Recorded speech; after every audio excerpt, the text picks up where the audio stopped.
बिस्मिल्लाहिर्रहमानिर्रहीम, अस्सलाम वालेकुम। DTVNN की अहम और दिलचस्प रिपोर्ट के साथ मैं हूं नादिया राजपूत। आज की रिपोर्ट जो है वो खिचड़ी के बारे में है, और खिचड़ी जो है वो समझें कि एक शाही पकवान भी है और इसके अलावा एक देसी खाना भी है। इसको बड़ी बड़ी दावतों में भी रखा जाता है और आम लोग जब बीमार होते हैं तो इसको ज़रूर खाते हैं। और हर इंसान ने जो है इसको अपने तरीके से बनाता है। कोई इसके अंदर सब्जियों का भी इम्तिजाज डालता है, और कोई इसके अंदर दालें डालता है, कोई इसके अंदर थोड़ा बहुत चिकन डाल लेता है, बीफ डाल लेता है और इसको अपने मुताबिक बना लेता है। लेकिन जो है खिचड़ी जो है वो चाहे कोई अमीर है गरीब है, हर किसी के दस्तरखान की जीनत ज़रूर बनती है।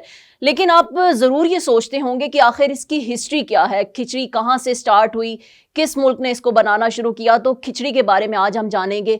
तो चलिए बढ़ते हैं आज की वीडियो की जानिब।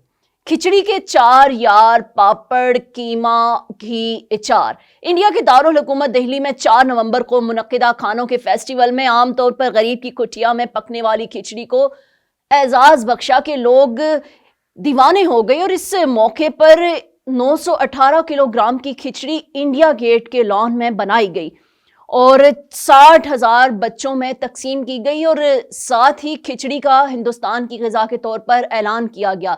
चावल और अनवाओ इक़साम की दालों के मेल से बनने वाली खिचड़ी असल में गरीबों का मनोसलवा थी। ये हिंदुस्तान का कदीम पकवान है और कई जगह इसका जिक्र मिलता है। और 15वीं सदी में रूस के मन चले स्याह अफाना तन ने अपने जनूबी एशिया के सफ़र के दौरान खिचड़ी के मज़े लूटे, और सेलौकस के यूनानी सफ़ीर ने दाल और चावल से बने इस पकवान को जनूबी एशिया के लोगों की महबूब ग़िज़ा बताया। और इब्ने बतूता ने अपने सफ़रनामे में भी इसका जिक्र किया है।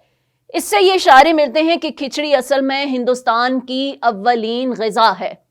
और मुग़ल बादशाहों के अहद हुकूमत में शाही बावर्चियों ने इसे सर आंखों पर बिठाया और इसे शाही पकवान का दर्जा दिया। अकबर बादशाह के दरबार के अब्दुल फजल की तसनीफ़ आईने अकबरी में 7 किस्म की खिचड़ी का जिक्र मिलता है जो बादशाह के खासे में शामिल होती थी। और खिचड़ी की मुनासबत से अकबर और बरबील की कहानी खासी दिलचस्प है, और शायद आपने कहीं इसे सुन भी रखा हो। और खिचड़ी बादशाह जहांगीर के भी महबूब ग़िज़ा थी, और इनके अहद में लिखे गए कलमी नुस्खे अलवाने नेमत में तो इसका जिक्र मिलता है। और इसके अलावा जो है शाही बावर्चियों ने दाल के अलावा गोश्त, मेवे और ज़ाफ़रान का इजाफा किया और इसे लजीज मुरगन ग़िज़ा की शक्ल भी दी है। और एक हुनरमंद बावर्ची ने तो चावल और दाल की जगह बादाम और पिस्ते से खिचड़ी बना डाली। वक्त के साथ साथ खिचड़ी का रंगो रूप बदलता गया। अंग्रेज़ों ने इसे नाश्ते की ग़िज़ा बना दिया, और जब खिचड़ी ने अंग्रेज़ी चूल्हा पहना तो वो अचार और चटनी की बजाय उबले अंडे और मछली के साथ खाई जाने लगी। इसकी शोहरत इस कदर आम हुई कि खिचड़ी हिंदुस्तान, इंग्लिस्तान जा पहुंची और मलका विक्टोरिया के दस्तरखान की जीनत भी बनी है। और मुगलिया सल्तनत के ज़वाल के साथ हुनरमंद बावर्ची राजाओं और नवाबों की सरपरस्ती हासिल करने के बाद हिंदुस्तान के मुख्तलिफ हिस्सों में जा बसे, और ऊद, रामपुर और हैदराबाद के हुक्मरानों की सरपरस्ती ने दस्तरखान की जीनत को बरकरार रखा। और इसके अलावा ये एक हकायत है कि मिर्ज़ा बहादुर सादिक अली खान और अमराए ऊद के दस्तरखान पर 23 किस्म की खिचड़ी 32 किस्म की चटनियों के साथ पेश की जाती थी।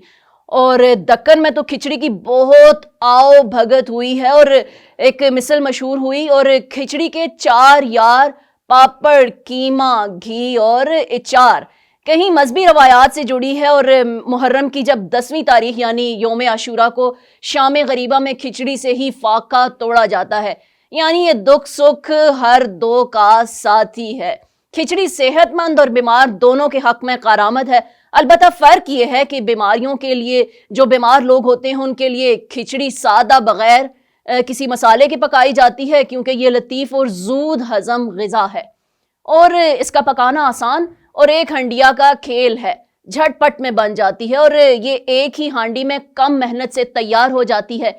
और खिचड़ी अब हिंदुस्तान की पहचान बन चुकी है। अवाम के साथ साथ इसे सरकारी एजाज़ से भी नवाजा गया है। इसे महंगाई के ज़माने में खिचड़ी का पकाना दीगर ग़िज़ाओं के मुकाबले में कम कीमत और सेहतमंद है। जी, तो इसी तरह की दिलचस्प और मालूमाती वीडियोस देखने के लिए हमारे चैनल को लाइक, सब्सक्राइब, शेयर और कमेंट करें, और साथ में दिए गए घंटी के निशान को लाजमी प्रेस करें। तो जी, नादिया राजपूत को दीजिए इजाज़त। अल्लाह हाफ़िज़।